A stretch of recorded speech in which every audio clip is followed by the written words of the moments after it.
I looked upon the cliff where Hilltop stood.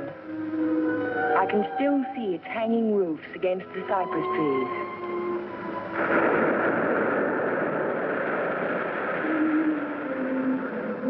But Hilltop is no more. There is only a scar of jutting rock where once its windows glittered in the California sun. My Aunt Amelia's house still stands next door. I was a welcome guest within its walls, but to me it will always be a house of fear. I was afraid that Sunday morning in September. I was afraid before the doorbell rang.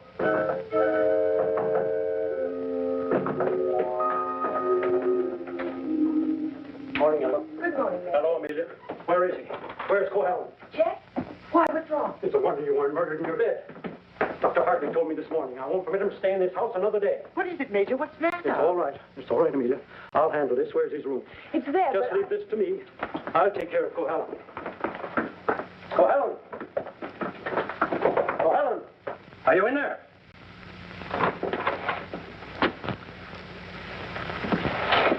He's gone. He can't be. He said last night... Well, I mean, he must be around somewhere. I'll search the place from top to bottom. Would anyone mind telling me what all this excitement is about? You've been harboring a dangerous man. A man who is... Wouldn't it be fairer to Jeff if we waited until we find him and then he can speak for himself? Well, by all means, find him. But where? Well, supposing I look in the garage and see if his car's still there. Just what did Dr. Hartley tell you?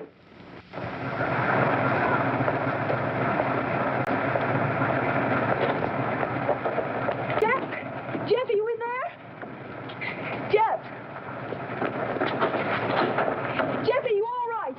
Major Badger! Hurry up! What's the trouble? Jeff, I'm sitting in the motor.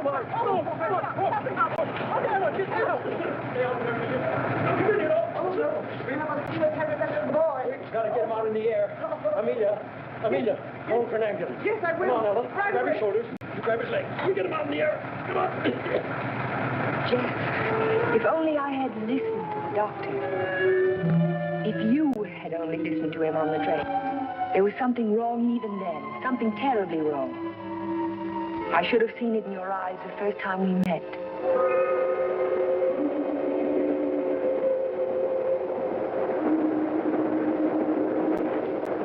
Hello, Jeff. Oh, hello, Doc. Patient in Los Angeles, or were you just doing the town? Oh, medical dinner at the Biltmore last night. What have you been up to? Oh, I spent a couple of days at the General Hospital. Those dizzy spells again? Nothing serious, I hope. When I need a doctor, I'll come to see you. I was getting some technical stuff for the Veterans Hospital I'm working on.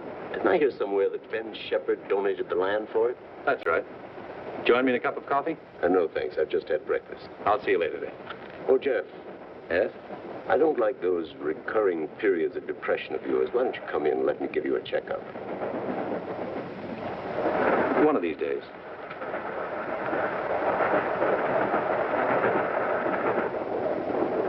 Morning, Elmer. Oh, good morning, sir. How about a little breakfast? You can start me off with some black coffee. Yes.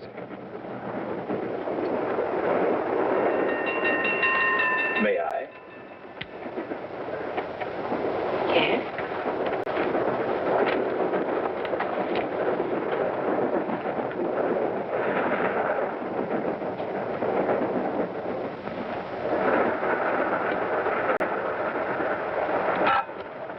Oh, sorry.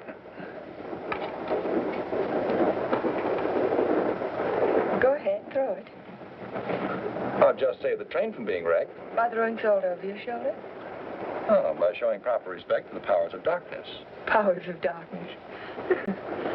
What have we here? Disbeliever? Let's see what the tea leaves say about you. Your coffee, sir. Oh, thank you.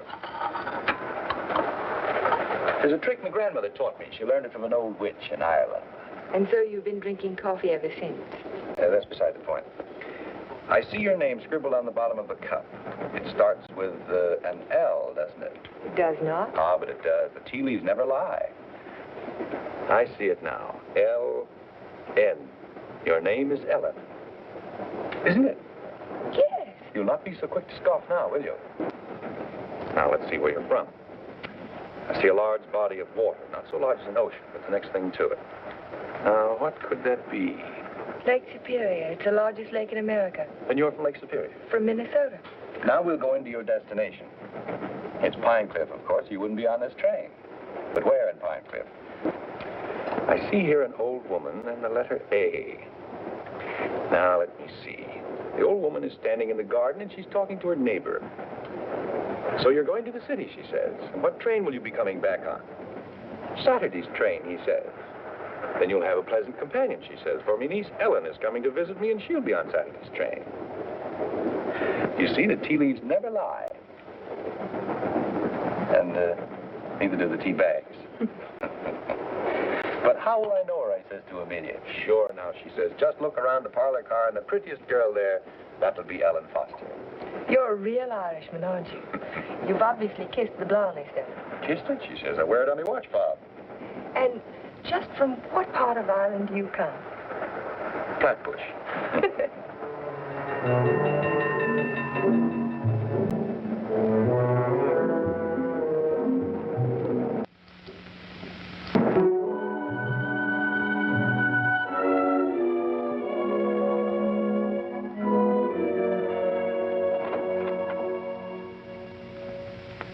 Good morning, Sue. Good morning, Mr. Cohalan. Mr. Shepard here yet? Well, he's in his office. Thank you.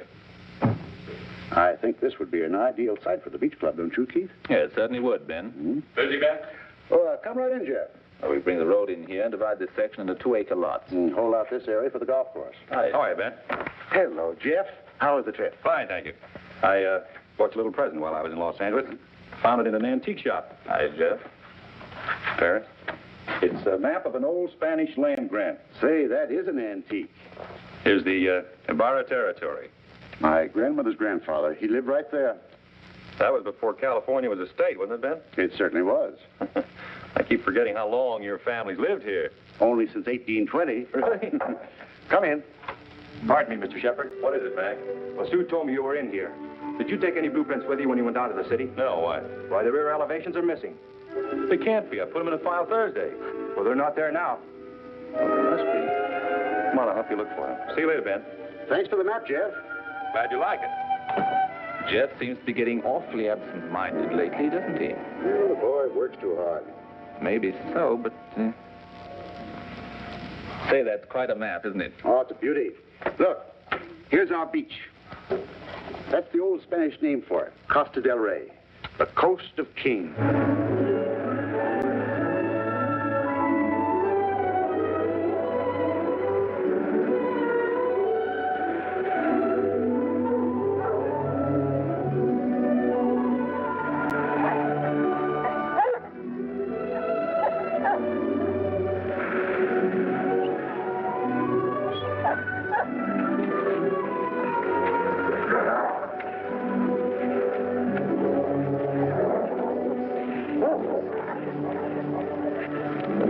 Down, mister, down.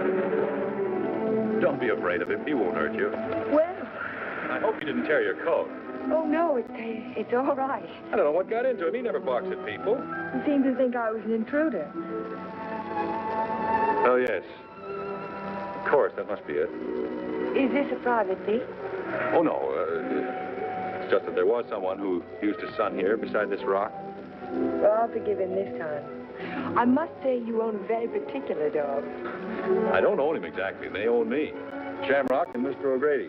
Mr. O'Grady? Isn't that an odd name for a German Shepherd? Well, it's Herr von Gradenstein on his papers. I translated. Well, I guess I ought to go home. I'll walk along with you.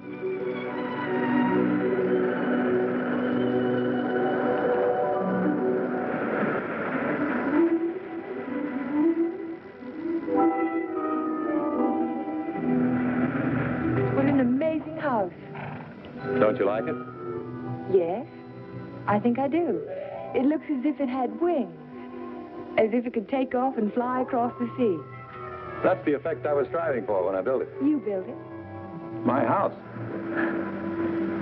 It certainly belongs exactly where it is, doesn't it? Yes, I think a house ought to blend with its environment. If it's built in a valley, it should crouch between trees. If it's on top of a hill, it ought to be part of the sky.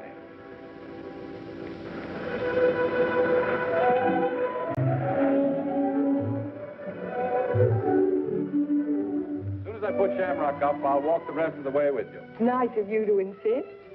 Isn't it? I'm beginning to like your house more and more.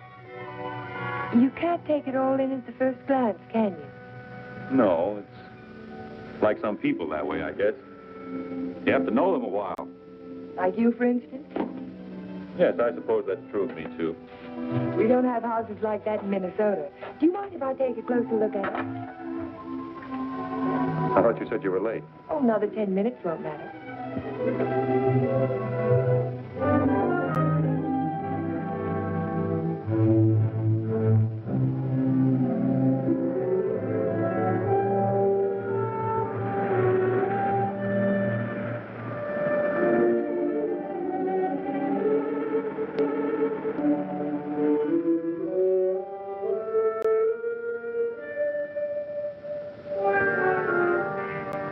May I go in? Why, of course.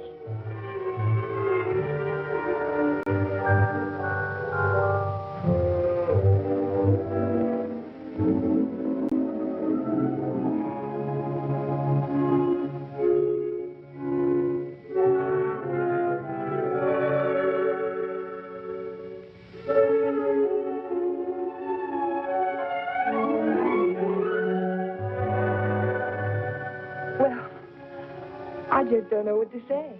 You care for a drink? Thank you. Sherry, all right? Yes.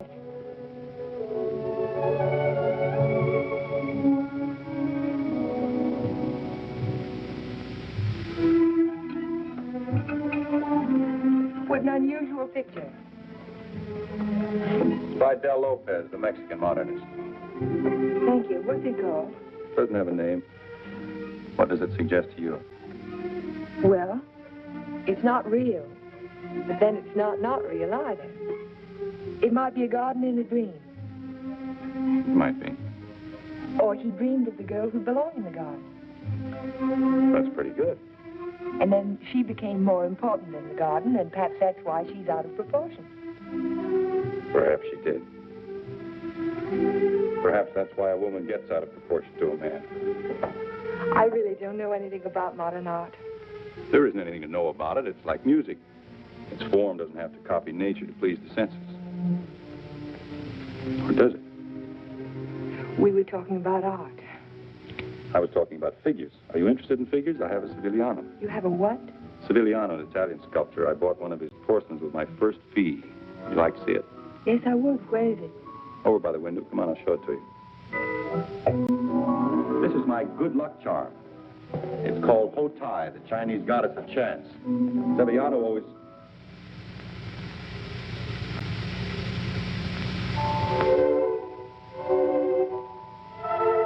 Oh, Jeff, I'm terribly sorry. Can it be mended? No, it's beyond mending. Well, Aunt Amelia may be worrying about me. I suppose I should go home. Yes, I suppose you should.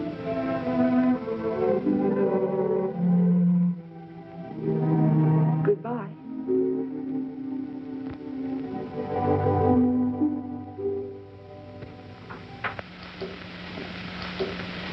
Hello, Miss Foster. Is Aunt Amelia at home? I didn't see her go out. Ellen. Oh, hello, Aunt Amelia. Were you afraid I was lost? No, I was sure you could take care of yourself. But it was getting late, and I was afraid you'd forgotten about the dance at the country club tonight. Of course not. I just ran into Mr. Cohallen on the beach, and I stopped by his house for a glass of sherry. You were inside Hilltop? Why, yes. You don't disapprove, do you? After all, I'm a little old to need a chaperone. But no one's ever been inside Hilltop before, No one. except Jeff. It's funny. He built it for his bride. Then there's a Mrs. Cohallen. No, Vivian was killed the night before the wedding. How awful. Aunt Amelia, Yes, dear. what was she like? Vivian, she was the most beautiful girl you ever laid your eyes on. She was Ben Shepherd's daughter. Ben Shepherd. Ben owns most of Pine Cliff. That's why it was such a perfect match. Jeff was a protege of his, more like a son. And when he fell in love with Vivian, Ben was delighted. Of course, he adored Vivian, especially after her mother. I shouldn't talk about a mother. It was such a scandal. Poor Ben. Aunt Amelia, you said that Vivian Shepherd was killed. Was it? It was an accident.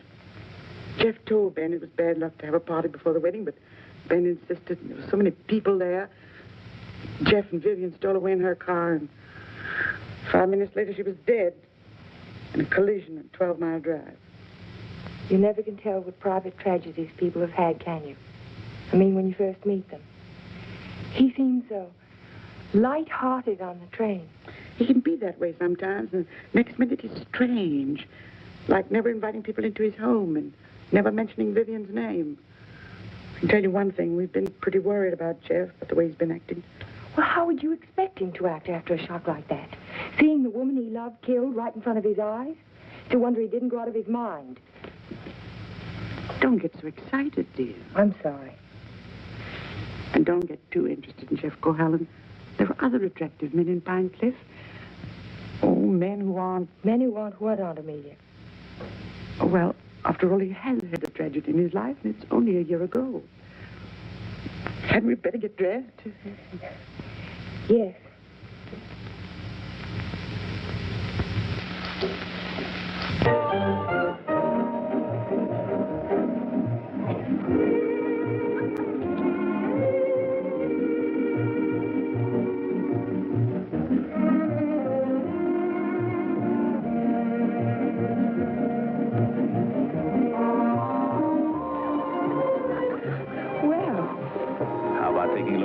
Big California mall, huh? I can see it through the window. This is what I had in mind, was a personally escorted tour. Think of my reputation, Mr. Ferris. But I am thinking of it. A new girl in town seen walking with me in the moonlight while the stag line will give you a rush. I never encourage stag lines. There's no future in them. Well, in that case, we'll sneak out quietly, huh?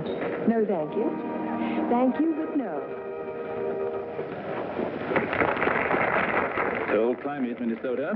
Yes, isn't it? Let's go down to the bar and talk. I see you know our local hero. Charming fellow. Yes, he is. I suppose you'll fall madly in love with him. Everybody else does. Except you, Mr. Ferris. Oh, I think he's just ducky. Did you children enjoy your dance? It was just ducking. Keith, you must sit down and have a drink with us. I thank you. I'd like to. Hello, Amelia. Hello, hello. Welcome home, Dodo. Thank you. Good evening, Major. This is my niece, Ellen Foster. This is Miss Ferris, dear. How do you do? How do you do? And Dr. Hartley. Oh, yes, we met on the train. My name is Ferris, too. You, I know. A wolf, Major. Now, you two stay right here and don't you move till we get back.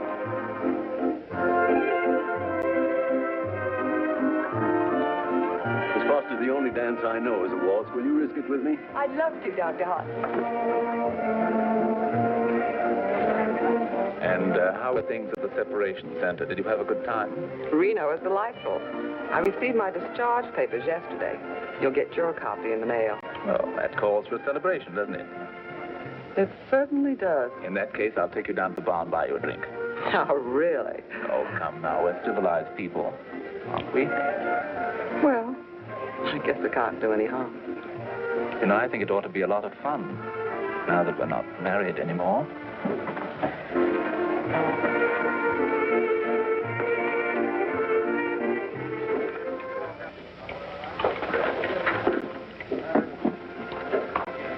What do you think your chances are?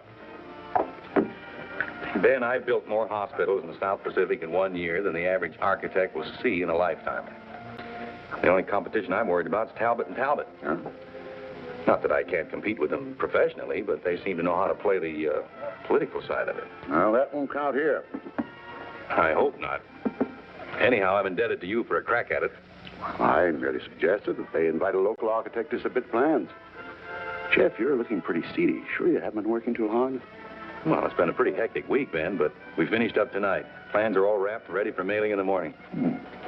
Hello, Ben, you old darling. Hello, Dodo. Hello, Jeff. There's an admirer of yours looking for you upstairs. Who's that? A girl by the name of Foster. You seem to have made quite a score. Aren't you speaking to me, Jeff? Certainly, Dodo. How are you? Fine. Our Congratulations in order? They certainly are. We're celebrating the new freedom. See you later. Bye. I think I'll go upstairs, Ben. It's getting a little crowded down here.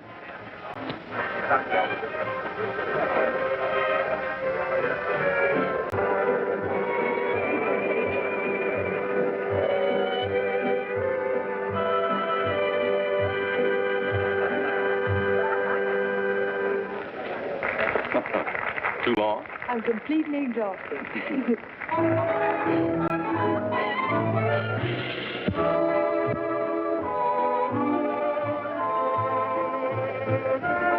What is that song? Do you know? It's called Don't Forget Me. Oh, I remember. They played it a lot last year. Yes, we played it last fall. Is something the matter? No, I didn't eat my dinner. I guess you shouldn't drink on an empty stomach.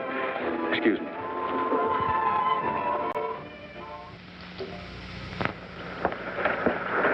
Here, Butch.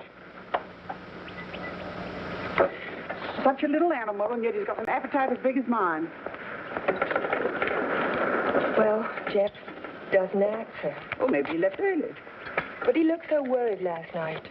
Oh, supposing he's ill and there's no one to take care of him. After all, dear, Jeff's a big boy now. Oh, how nice. We're invited to Ben's fiesta next week. He gives one every year. I think I'll walk over and make sure he's all right. Who, Ben? Oh, you mean Jeff?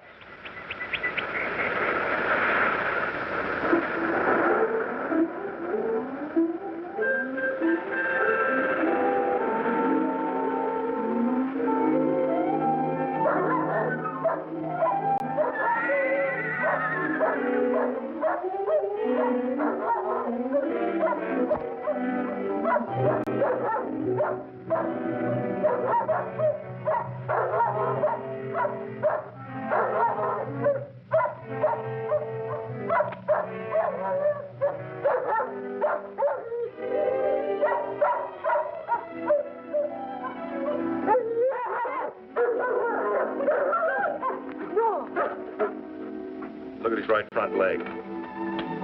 It's shattered. Oh, Shamrock. I hate to have to destroy him. How did it happen? I don't know.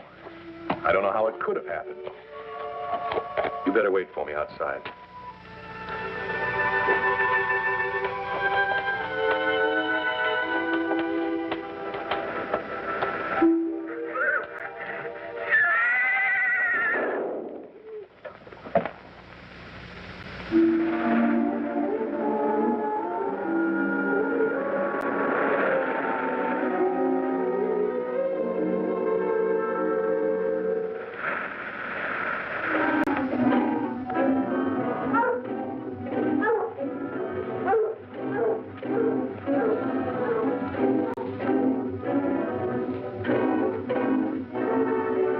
Which way he went? Who? The man. What man? He was hiding in the bushes. Didn't you see him? No. I only saw some branches move, that's all.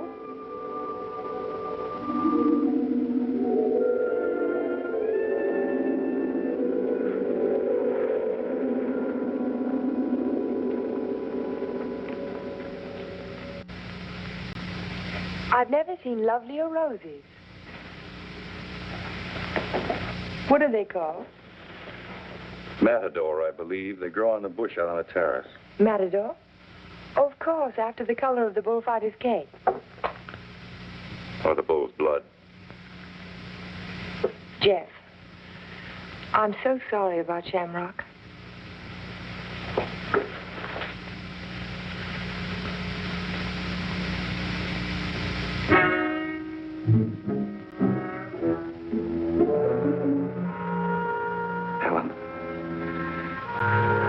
Go now. You're not safe with me.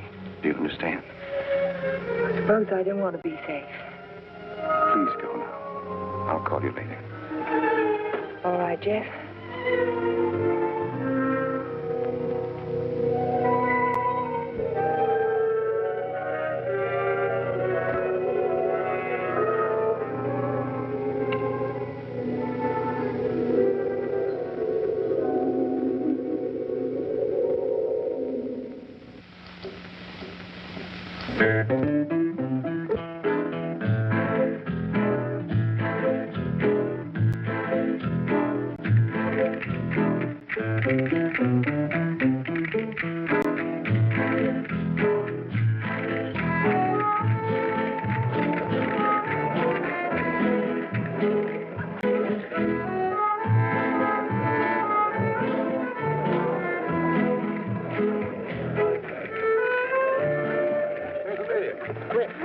everybody. Ben, this is a wonderful part. Oh, thank you, Amelia. Tell me, have you seen the Major? Yes, he's right over there. Thank you. Excuse me, please. Will you excuse me, please? All right, Ben. Major, I wonder if you could tear yourself away from these charming people and come and speak with Mrs. Atkinson. She's dying to talk to you. You know, for a woman, nice to today. Go ahead, tell me. What does a certified public accountant do? Especially a pretty certified public accountant. I compile actuarial tables for an accident insurance company. What are the odds against a man fracturing his arm? That sort of thing. Oh, what are the odds? 90 to 1 that you won't break your arm this year. Well, that's good. But if you do, it's 2 to 1 that it'll be the right arm. Or have you noticed that in your practice? No. What I've noticed is that my patients have all their fractures just when I'm ready to sit down to dinner. Hey, you. Come here, man. I want to talk to you. Si, senor. Didn't I see you around my place last week? Me? Me, no, senor. I'm sure I saw you hanging around my stable. Me? No, senor. Some other fellow, but not me. Just a minute. All right, quit. Well, I wonder what that was all about. Oh, the morning after the dance, I went over to see if Jeff was all right, and there was a prowler behind a bush. Did you see him yourself? No, but Jeff did. Oh. Cigarette? Thank you. Did you ever compile any figures on the incidence of mental diseases for your insurance company? No, they weren't on our list. Interesting subject. Who's sane and who isn't? Hard to tell sometimes. Do you know anything about paranoia? It's a form of hallucination, isn't it? Delusions of persecution. Starts with an inability to withstand stresses. A normal person experiences misfortune, throws it off sooner or later. But if a person is psychotic to begin with, he may start to imagine things. He might even begin to imagine there's a conspiracy against him. That's when he gets dangerous. Do you have a specific case in mind, Doctor, a person that you're treating?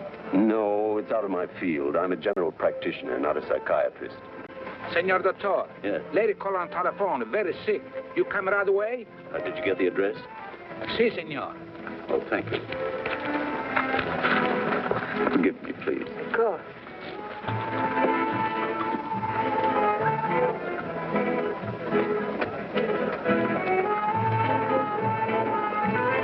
Are you sure, Jeff? Ben, I'm positive it was the same man. Well, I'll talk to them if you want me to, but you know how it is with those fellows. They all look alike if you don't know them. Maybe you're right, Ben. So the guy gets up and he says, Keith, you take a powder. Oh, the guy was bigger than I. What could I do? The same thing happened to me, only he wasn't so tall. Oh, I remember all too well. Remember that evening? Excuse me, honey. I'll be back in a while. Certainly. Because the rest of the committee feel that a local architect should have the job. Ben, may I see you a moment? Surely. Excuse me, Jeff. Certainly.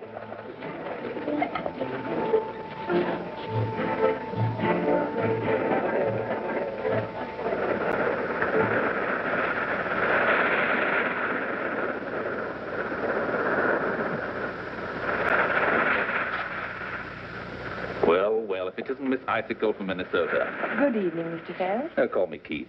It was nice of you to find this secluded spot. Are you always this way when you've been drinking? Oh, now, this Miss Prim and proper business didn't fool me for a minute. I spotted you the first night. Don't.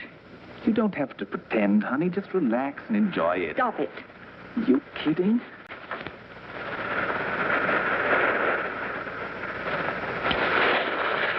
Jeff. Hello, Galahad. Been playing Peeping Tom? Get out. Don't be ridiculous. As I was Would you saying, mind honey, leaving us alone? Jeff, please I'd like to don't. have a few words with him. Privately. If I ever catch you around Ellen again, I'll run you on a pine cliff. Galahad, you frighten me. I'm warning you, I mean it. Keep away from her. I know too much about you. So what? You'll never open your mouth. That's the beauty of it. It's your story, and you're stuck with it. I don't have to open my mouth. I can close yours. What are you two boys arguing about? What does anybody ever argue about? Politics. Oh, politics. Keith, will you do me a favor? Dr. Hartley had to leave on an emergency call. Will you see that Rhoda gets home? She has a little headache. I'd be glad to. Ben, don't you think maybe I'd better? Look, I pay her alimony. I'll take her home.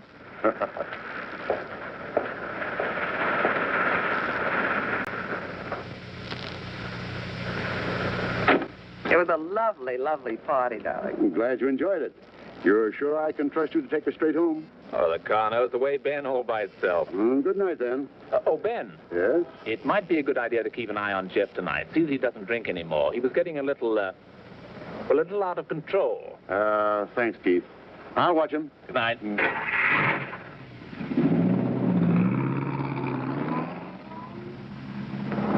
Still cutting the lad's throat, I see. An inch at a time. Every little bit helps. Helps what? Or is it just pure meanness on your part? Don't be stupid.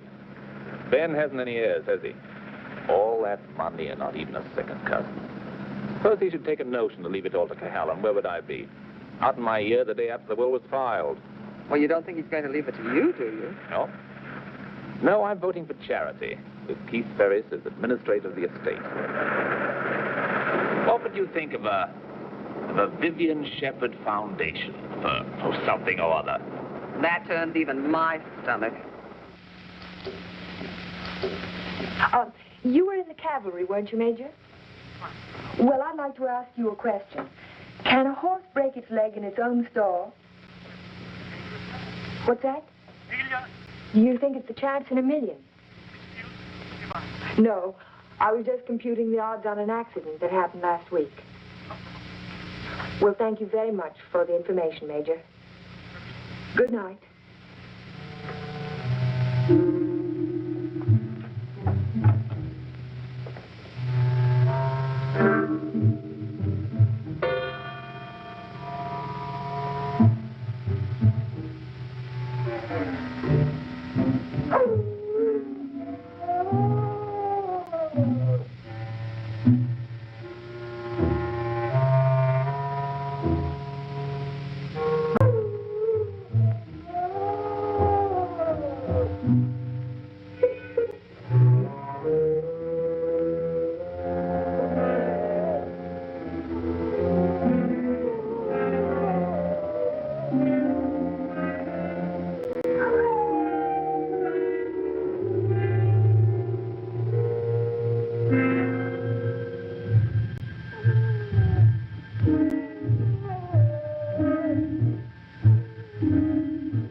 What are you doing here? I heard the dog howling. And I heard it too. Did you tell where it came from? No. It's around here someplace, but I can't locate it.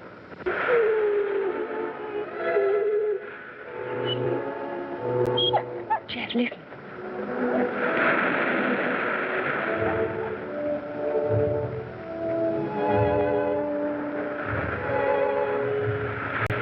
What's the matter, mister?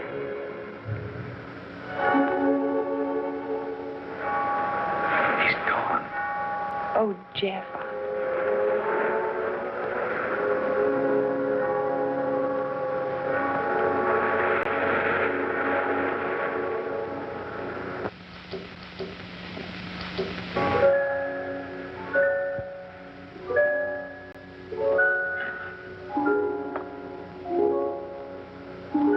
Well, that's about all we can do tonight. Jeff, I want to talk to you. Well, not now. I'm sorry, I didn't mean to be rude, but I'm just not in the mood for conversation. You have to listen. It's important. Well, let's go up to the house.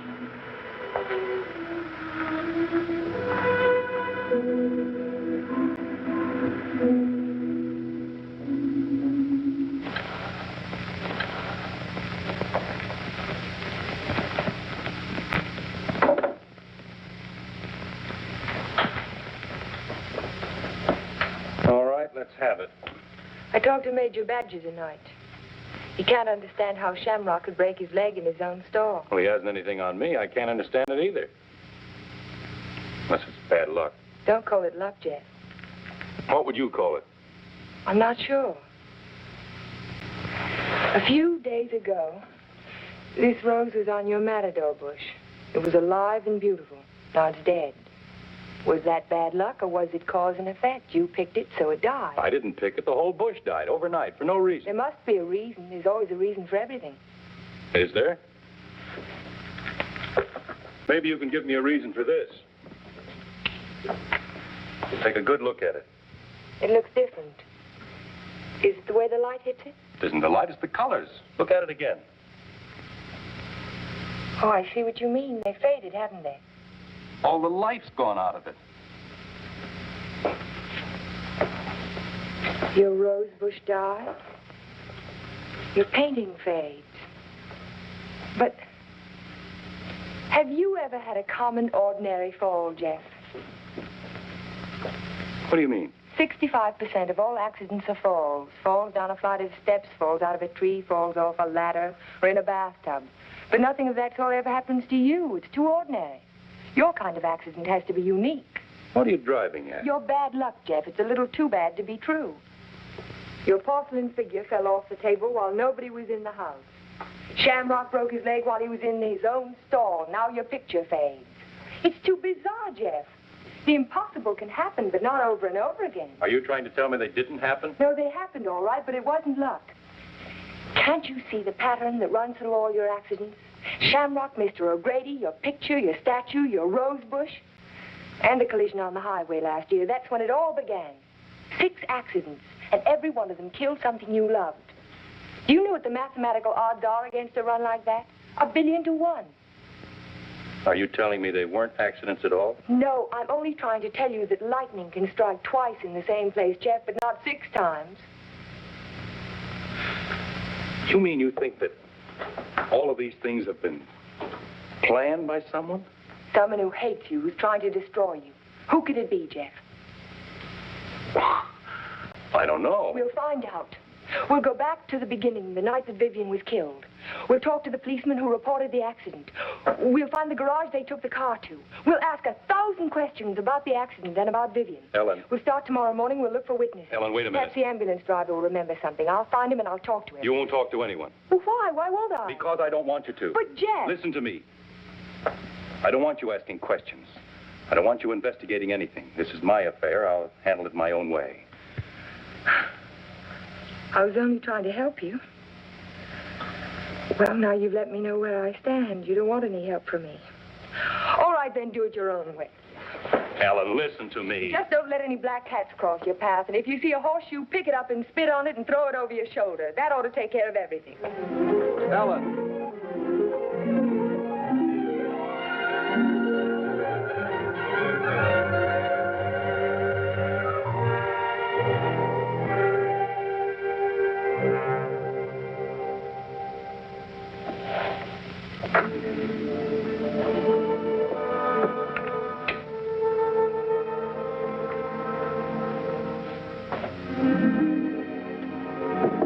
Come in. Hello, Aunt Amelia. You didn't tell me good night, dear. I'm sorry. Is anything wrong? No, there isn't anything wrong. There isn't anything right either. I saw you come home. You were at Jeff's again, weren't you? Yes. I don't want you to think I'm an old busybody, but I'm all the family that you have, and it would help you to talk to someone. What is there to talk about? He doesn't love me. He never will. He's in love with a memory. I tried to warn you to be sensible. Sensible. I love him. I've got to help him if I can, whether he likes it or not. I know. Good night, dear. Good night, Aunt Amelia.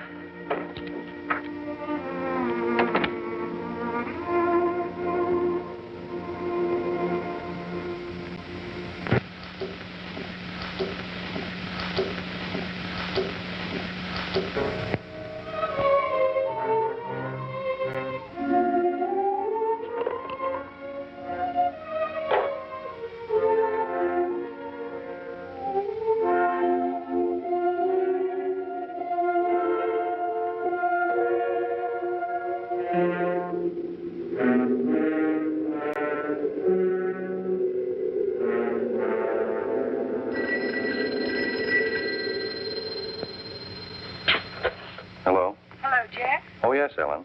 I've taken your painting to an art shop. You did what?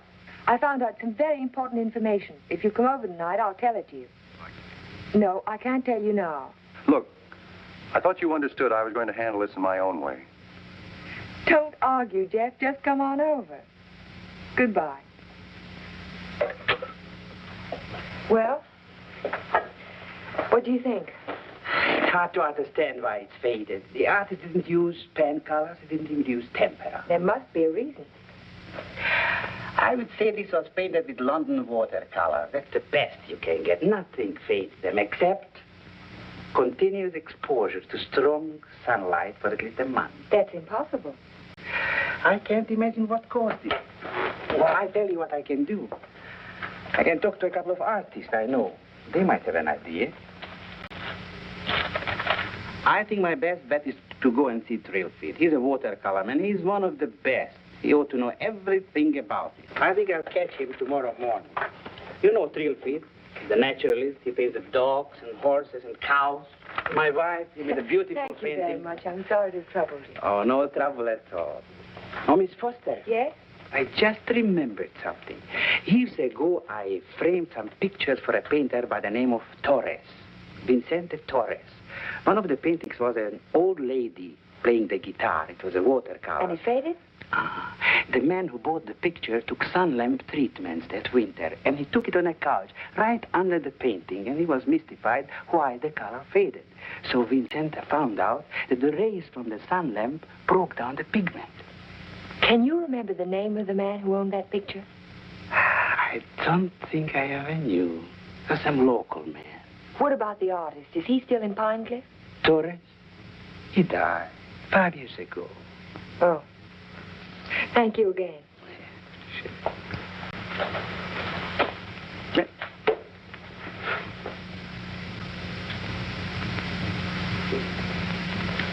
Very strange. Have you told anybody else about this? Of course not. But someone in Pinecliff knows that you can fade the colors out of a painting by turning a sun lamp on it. If we can find out who owns that picture, Jeff, the portrait of the old woman with the guitar... What would it prove? If somebody wants to destroy a painting, there must be 100 easier ways of doing it. That's not all. Read this.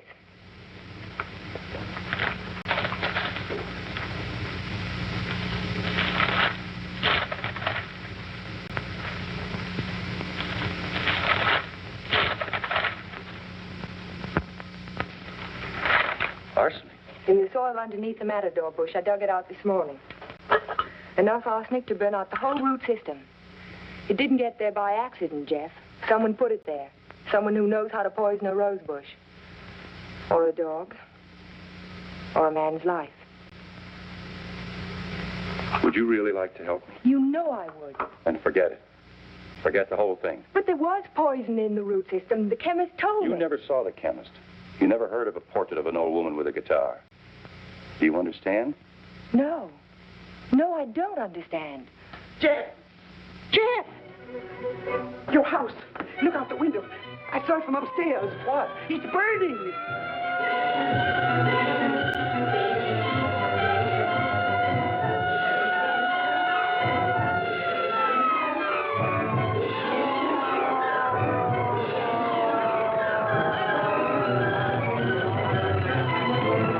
Sorry, we won't be able to save much, Mr. Cohallen. The fire's got too big a start.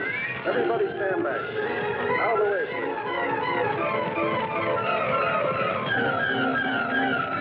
Hello, Jeff. It's a lovely fire, isn't it? You know, you can see it for miles. Jumped right in my car and drove over. Wouldn't have missed it for anything.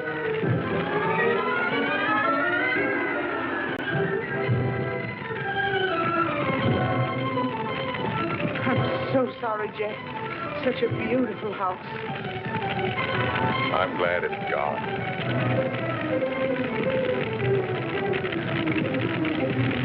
Be sure to tell Jeff that he's welcome to come and stay with us as long as he likes.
No, he hasn't come in all day. Have you tried to locate him at Mrs. Foster's? Yes, I did, but he left the house early this morning. Oh, wait a second. Here he is now. Good, good. Have him come right in. Mr. Shepard wants to see you. So I hear. He'll be right in.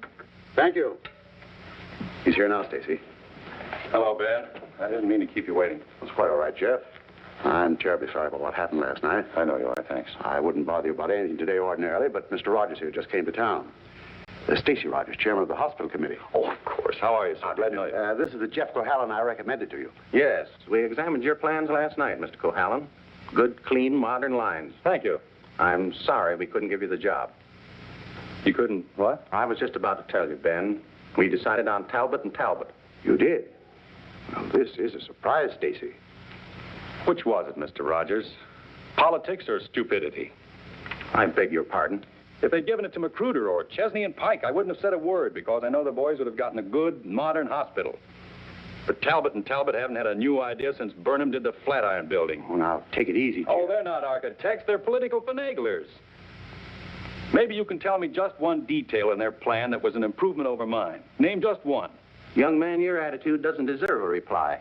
But since you're a friend of Mr. Shepard's, I will say to you that no member of the board, myself included, could understand how a reputable architect would submit his design for an important building with no interior detail whatsoever. No detail? There were 17 blueprints of the interior, right down to the placement of the operating tables and surgery. You may have drawn them, young man, but you didn't send them to us. There were no interior details? None at all. Could they have been misplaced somewhere in your office? Not possibly. The sealed packages were opened in the presence of the entire board. Maybe you misplaced them, Jeff. You know how absent-minded you've been. Suppose you can find the duplicates. Would the board be willing to reconsider? That's impossible. The contract has already been awarded.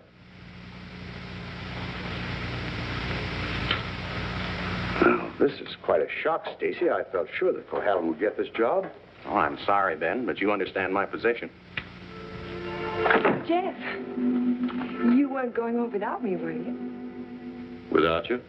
You told me to drop in at 5:30 and you'd drive me home. Do you remember? I'm not going home now.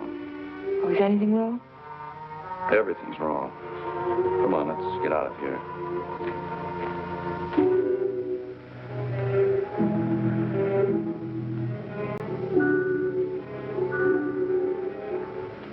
It's dreadful. Whole year's work completely wasted.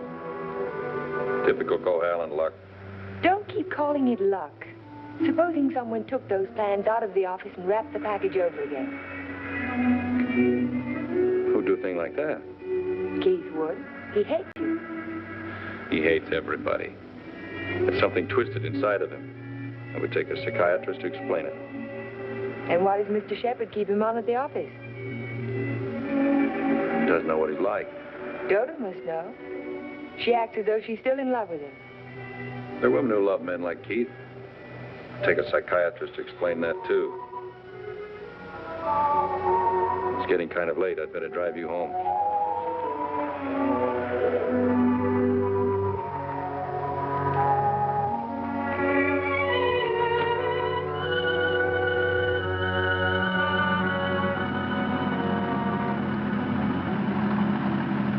Isn't this near where... What'd you say? Nothing. Drive faster, will you, Jeff? I want to feel the wind in my face. All right.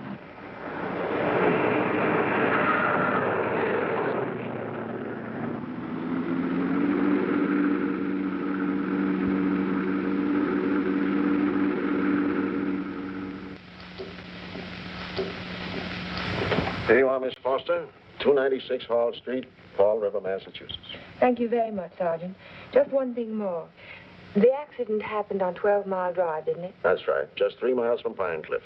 Thank you very much. Traffic department. Miss Foster. Who? Just a minute, please. Oh, Miss Foster. It's for you. For me? Hello? Miss Foster, this is Dr. Hartley. Oh, hello, Doctor. How on earth did you know I was here? My office is just across the street. I saw you go into the police station as I parked my car. Are you in trouble, Miss Foster? In trouble? Why, no. I mean, not exactly. I think you better drop into my office. Can you come over right away? Well, I have a long-distance phone call to make first. Well, just as soon as you complete your call. Yes. I think I could come by in about 20 minutes. Thank you.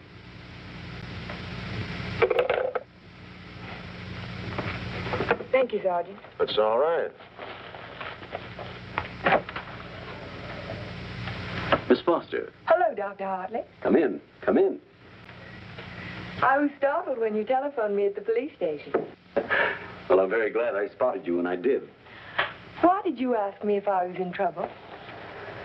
Well, the fact is, I'm in rather an awkward position. But your aunt is getting along in years, and I didn't want to disturb her unduly, so I thought it best to discuss this matter with you. Sit down, sit down. Thank you. Yes, Doctor? Since I'm your aunt's physician, I feel it's my duty to inform you that she isn't safe. That neither one of you is safe, for that matter. So I wanted to get your permission to speak to your house guest, to ask him to move to a hotel. But I don't understand. What has that to do with my aunt's safety? Yes, I was afraid you'd ask me that. The fact is, you're forcing me to take an unethical action. The man isn't my patient, and even if he were... Whatever it is you're trying to say, Doctor, why don't you just go ahead and say it? Yes, you're quite correct. I'll come to the point. Let me say that I believe your house guest, Mr. Cohallen, is definitely paranoiac. He seems to have all the obvious symptoms of delusions of persecution. If that's true, then you and your aunt are in a hazardous position. Two helpless women in the same house with a man who may become dangerous at any moment. We can't allow it. May I ask you a question, Doctor? Certainly. You speak of delusions of persecution, but... Oh, a delusion is imaginary, a thing that never happened. That's right. But Jeff's dog was poisoned. His house was burned down. That was no delusion. I saw it myself. Did you see the gasoline can? Gasoline can? The gasoline can the police found in the ruins of Hilltop. It was an unusual type of container. Only one store in Pine Cliff sells them. And that store sold such a can to Jeff last Monday. How do you know? The chief of police told me so this morning. But I don't see how. And that isn't all. The body of the dog was disinterred. He died of arsenic poisoning. 2 days after his master brought a package of weed out. Are you trying to tell me that Jeff burned down his own house, that he poisoned his own dog? That's impossible. No man in his right mind... Exactly. No man in his right mind.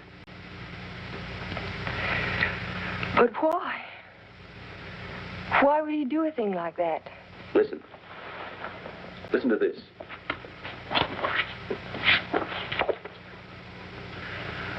Once the feeling of guilt is firmly established in the subconscious, the patient may do injury to himself as a form of penance or self-imposed retribution. Such actions may be taken without conscious volition and will often disappear entirely from the memory stream, so that the patient is later unaware that his injuries were self-inflicted. That's my theory. That Jeff is suffering from feelings of guilt, and he's unconsciously punishing himself for it. Guilt? You keep talking about guilt. I don't understand you. What is he guilty of? His fiancée was killed in an automobile accident a year ago, and he was at the steering wheel at the time. It would be an unusual man who didn't reproach himself under those circumstances, even if he was blameless. And if he thought he was responsible for the death of the woman he loved, if the thought began to prey on his mind, it's rather an obvious theory, isn't it? Yes. Then I have your permission to speak to him. I'll be as tactful as possible. No, not yet. Not until Friday. Friday? I've got to have time to think about it. I'll be very careful, but promise me you won't speak to him yet. Well, I can't force my opinions on you, Miss Foster, but I must emphasize as strongly as I can that delay can be dangerous. Extremely dangerous. I'll be very, very careful, Dr. Hartley. I hope you will, Miss Foster. Thank you.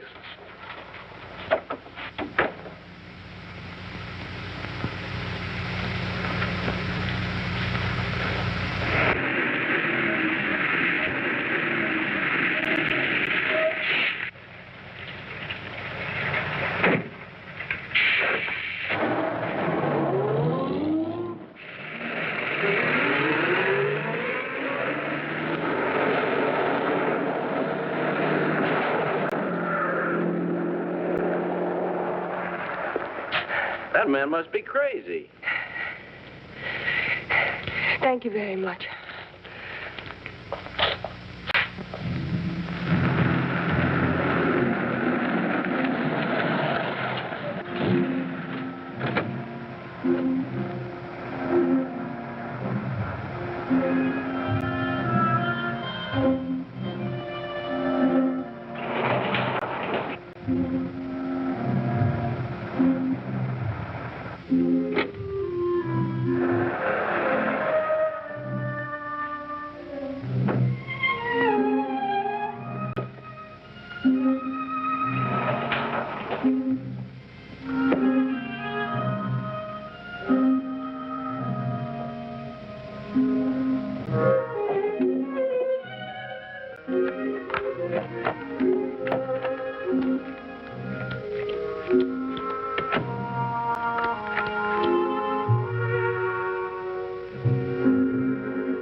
That bad luck? Like a black cat? A dead man's card. Oh? Is there a card for a dead woman? The Queen of Spades. I almost drew it this afternoon. Oh, what happened? Oh, I just gotten off the bus and was waiting to cross the street and a car nearly ran me down. It almost seemed to be trying to. Did you see the driver? No. I was too busy trying to get out of the way. What kind of a car was it? A green convertible. Like yours. Except the top was up.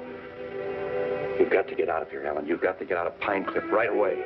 Why, Jen? Because something else is going to happen. I can feel it. It might happen to you. I'm not going to leave, not now. I'm warning you, Ellen. It's no use, I'm not going. You're asking for trouble. Am I? Then I'll really ask for it. Watch yourself closely. Watch yourself every minute. Don't trust anybody. Not even you? Not even me. Well, I think I'll go to bed now. Major Badger said he'd come by in the morning and take us to church. You won't forget what I said. You'll be careful. I'll be careful.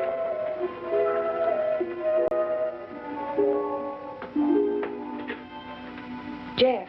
Yes? How long have you known Dr. Hartley? For years, ever since I came to Pine Cliff. Has there ever been any bad feeling between you? No, why should there be? Well, he thinks that the shock of Vivian's death might have affected your mind. He thinks that you might be paranoid. But you don't think so, do you? No.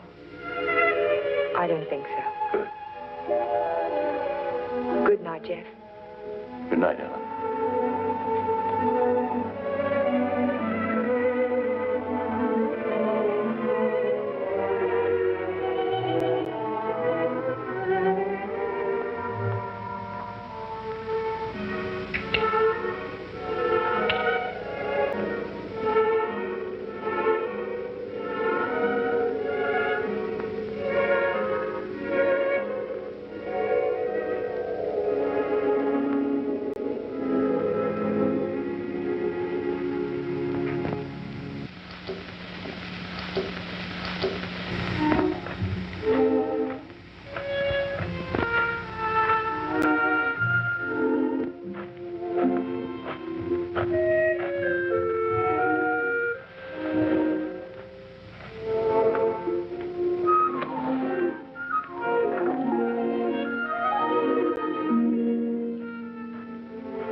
this.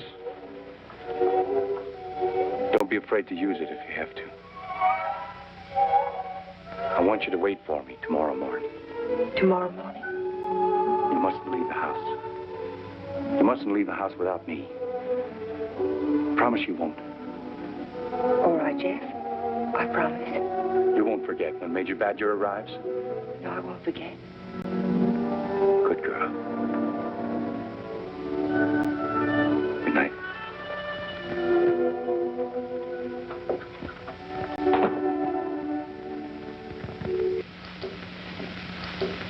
Next morning. I can still smell the fumes of the gasoline as we pulled his body from the car. But somehow it didn't quite ring true. I couldn't believe that Jeff would try to kill himself. No suicide note was found, but the local architect was discovered in the Foster garage with the door closed and his car motor running. He was immediately removed to City Hospital, where latest reports from Dr. Raymond Hartley advised that Cohalan is now definitely out of danger. On the national scene, Congress resumed its discussion of the Morse-Conlon bill today. Labor spokesmen have announced that they will request an amendment guaranteeing... I'd like some more coffee, nurse. With cream and sugar? How did you get by the no visitors sign? I walked right straight past it to ask you a question. Oh, you did? Well, suppose you walk right straight past it again, going the other way. Not till you've answered my question. Would you rather I rang for a nurse? Oh, you went that way on Saturday night when you needed me. I made you a promise then, and I kept it. Now I think you owe me the answer to one question. Just one. Well, I won't ask you why you came to my room that night. I know the answer to that one. Oh, you do? Certainly. You wanted to make sure that I'd find you on Sunday morning before the motor ran too long. You probably didn't start it until after the major rang the doorbell. You don't miss much, do you? You counted on that, too. You knew that when we couldn't find you in your room, I'd think of looking in the garage, no thank you, to see if your car was still there. You have all the answers, haven't you? All except one. Why did you fill those buckets with gasoline? Fill the bucket. Oh, you saw that, too? Yes. I wasn't filling buckets. I was draining the gas tank. So if you didn't show up in time, the motor would stop running as soon as the gas in the carburetor was gone. But why? Why did you do it? You had your question. Don't be technical. Why did you pretend to commit suicide? When that car almost ran you down Saturday morning, you don't think that was an accident, do you? I couldn't get you to leave town, so I had to give him a different target. Different target? Me. Man doesn't kill my rose bush and my horse and my dog and then stop there. He must want to kill me. I can't wait any longer, not while strange automobiles are trying to run you down on the highway. I've got to force his hand now. I want him to think that it's safe to take a shot at me. Don't you understand? Not quite. I've tried to commit suicide, haven't I? It was on the radio. It says so right here. So what if somebody takes a shot at me now and leaves the gun in my hand? It's an open and shut case, isn't it? The police wouldn't even investigate. So he's free to kill me now if he can. Doesn't have to hit around the edges anymore. But keep away from me. Don't stand too close to the target. Is that why you wanted me to leave Pine Cliff? That's why I want you to go home now and stay there. Lock the doors from the inside. If you have any visitors, don't let Aunt Amelia out of your sight. Don't trust anyone. Where will you be if I want to find you? I don't know, but I have to get out of here. I can't wait for him to make the next move. I've got to get out and go after him. You say the exhibit was in 1939? The summer of 39. I ought to have that catalog somewhere.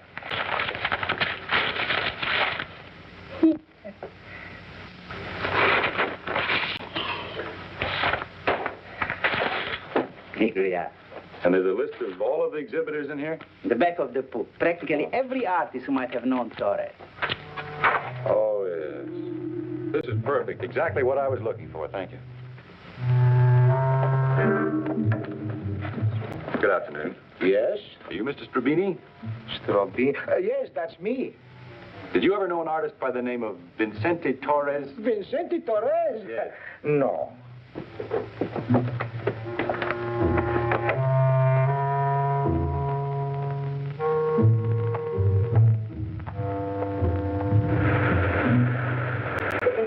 Torres? Certainly I knew him well. Watercolor man, no sense of depth. Do you recall a painting he did, a portrait of an old woman with a guitar? An old woman with a guitar? Don't believe I ever saw it.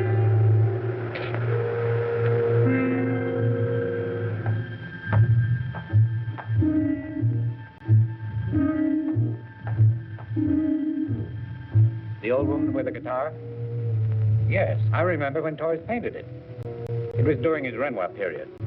Do you remember who he sold it to? Didn't know he ever found the sucker. It was a piece of tripe. Well, thank you. Not at all.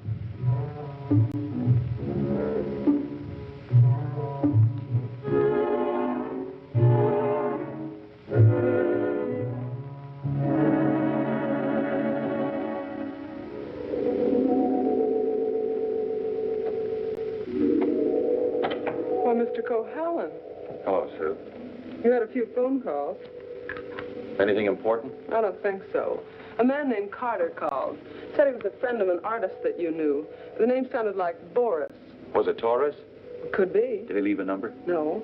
He said he'd call back around 6. What's after that now? When Mr. Shepard's anxious to see you. He's still in the office. Okay. Shepard Estates. Oh, yes, just a minute. Mr. Carter. Hello? Yes, that's the man, Vincente Torres. Do you remember a watercolor he painted, a portrait of an old woman with a guitar? You do? Do you remember who bought it? The back of You're absolutely certain? Oh, thank you.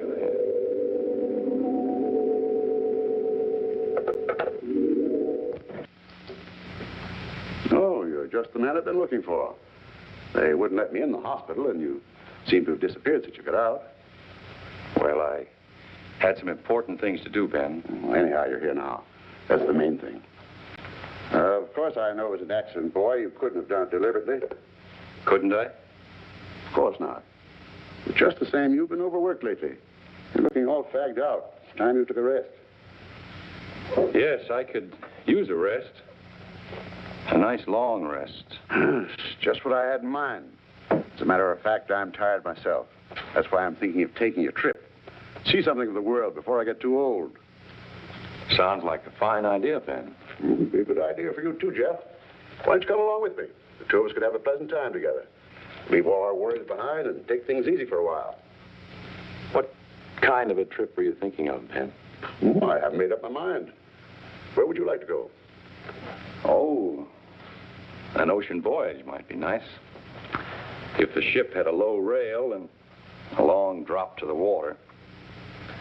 Or Niagara Falls might be handy, or the top of the Empire State Building. Don't talk like that, Jeff. Don't even think of such things.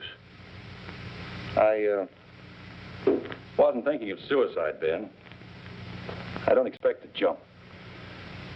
I expect to be pushed. You're crazy, Jeff. You're talking like a paranoiac.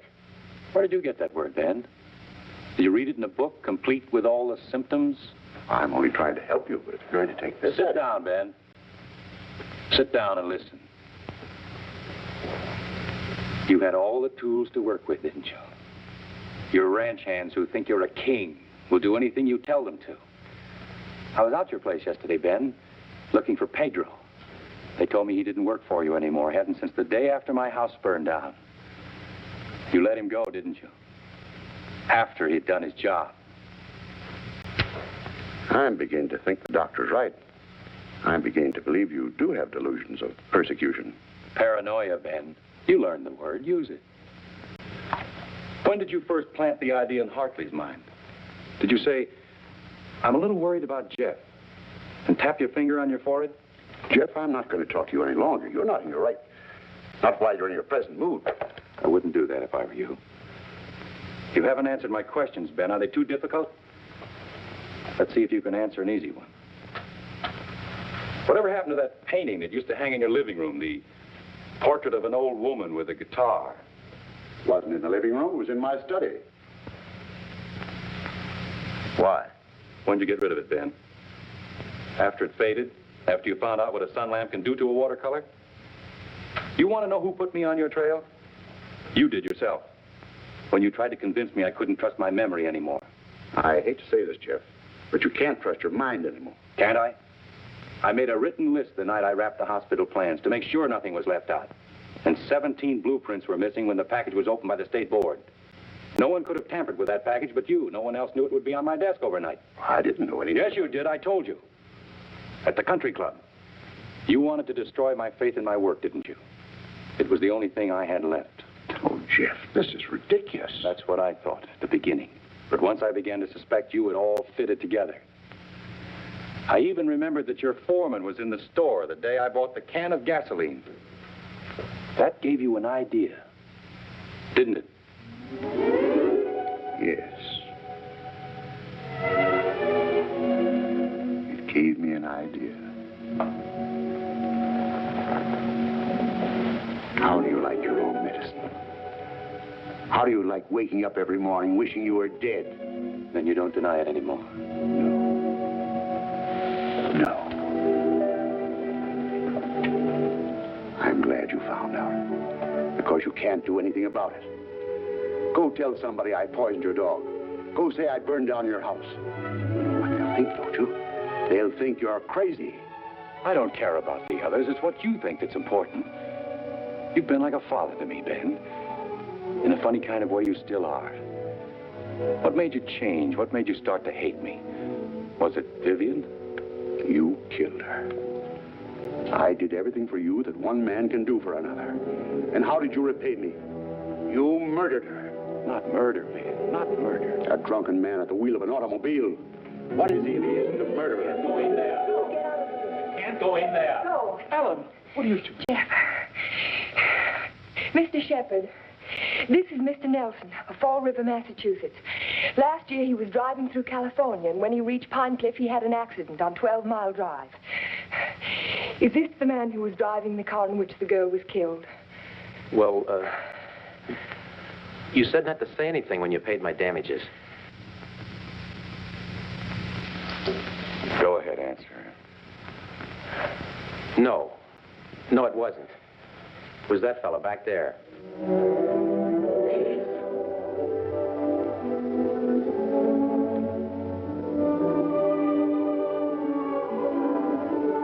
Thank you, Mr. Nelson. I tried to keep it from you, Ben.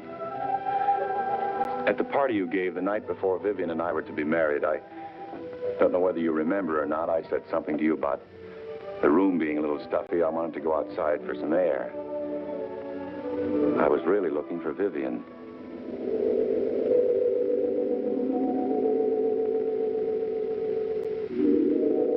I found her, all right. I heard them talking to each other. It wasn't anything new, Ben. It had been going on for years. All the time I was overseas. He was telling her why he'd never marry her. He couldn't. Dodo wouldn't give him a divorce. So she said, we'll run away without a divorce.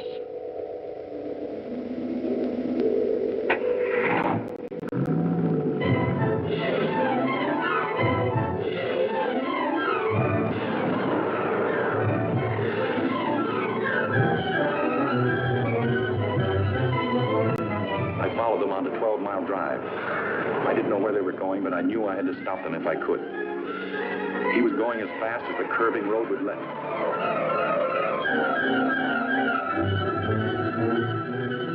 I tried to catch him, but he was driving like a madman. We were coming to the fork where 12-mile drive meets the highway. I saw a car approaching on the main road. Ferris didn't see the other car. I knew what was coming, but there was nothing I could do to stop it.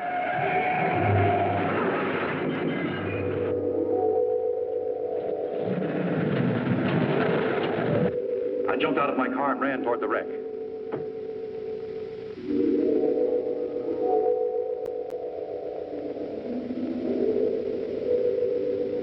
He said, do something for her. But there was nothing anyone could do for Vivian. There was only one thing left to do for anybody. I told him to take my car and get away from there. I didn't want you to find out how she died, Ben. Or what she was really like. Vivian.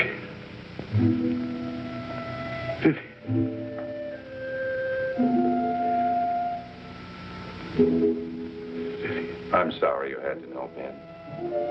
Even now.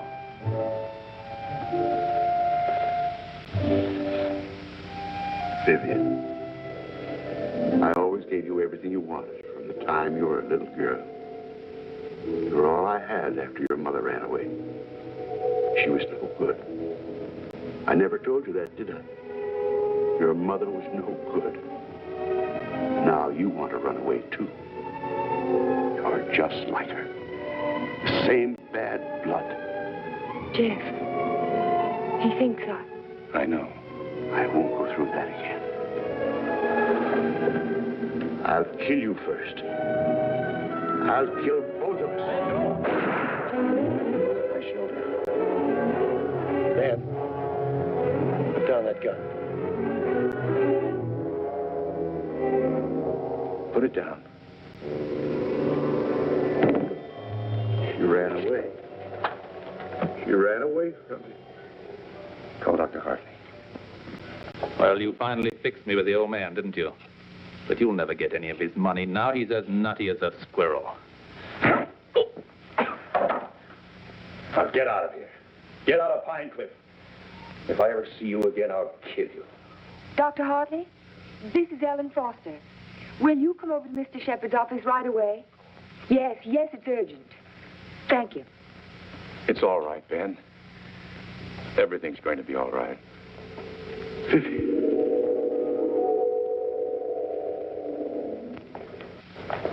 Well, Doctor, will he live? He's healing beautifully. No infection, no complications, simple perforation of the deltoid. And all the time I thought it was my shoulder. You won't need that thing anymore. Good. Yeah. He'll be as good as new in a week. Tell me about Ben. Well, Amelia, Ben was the psychopath, of course, from the beginning. I ought to have suspected it, of course. Now he's had what the psychiatrists call a catharsis. He's brought his troubles out into the open. Ellen helped to bring them out when she phoned Fall River. He'll be all right now, in time. Well, I'm very happy to hear that. Well, I hate to drag myself away, but the ill and injured are waiting. I'll see you to your car, Doctor. Bye, Ellen. Jeff? Goodbye, Dr. So long, Doc.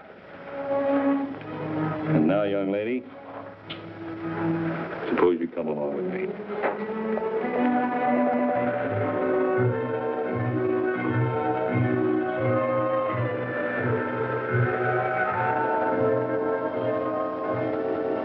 Ellen, Yes, Jeff? there's something I've been wanting to ask you. Yes, Jeff? How in the world did you ever find that fellow from Fall River? Oh, I found him in the traffic accident records at the police station. What made you think of him? The way you drove your car on 12 Mile Drive the other night. You could never have driven so recklessly with me if you'd been at the wheel when Vivian was killed. Not on the same road in the same place at the same time of night. You're pretty smart, aren't you? No. Yes, you are. You're very smart. No, I'm not. Oh, yes, you are. No, because I thought that you loved her. I thought you loved her all the time. I never really loved anyone. But you.